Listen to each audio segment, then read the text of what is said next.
Tu as déjà un crédit immobilier. Et tu te demandes, est-ce que je peux baisser mon taux actuel? La réponse est oui. Mais seulement si tu utilises la bonne stratégie.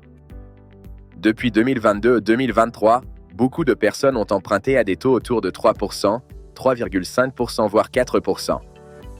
Si aujourd'hui les taux proposés par les banques sont plus bas que le tien d'au moins 0,7 à 1 point, tu as peut-être une opportunité.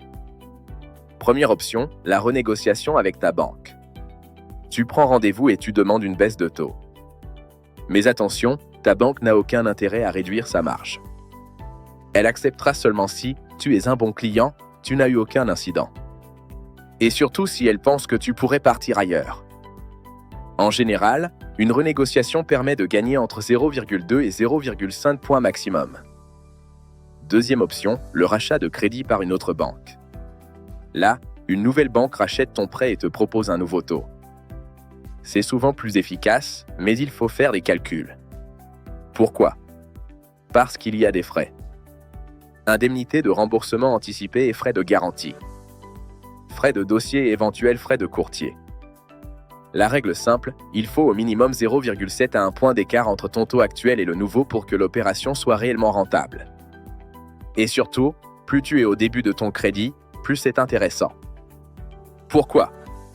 Parce que les premières années, tu rembourses surtout des intérêts.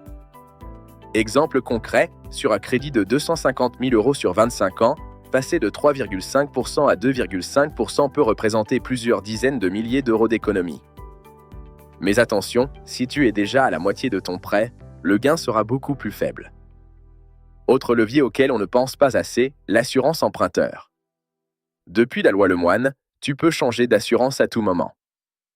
Et parfois, tu peux économiser 5 000 à 15 000 € sur la durée du crédit sans toucher au taux. Donc si tu veux baisser ton coût total, ce n'est pas seulement le taux qu'il faut regarder. En résumé, oui, tu peux. Mais il faut un écart suffisant, être au début du prêt, calculer les frais et ne pas oublier l'assurance. Avant de te lancer, fais toujours une simulation complète. Et si tu veux savoir en 2 minutes si ton crédit est renégociable, dis-le moi en commentaire.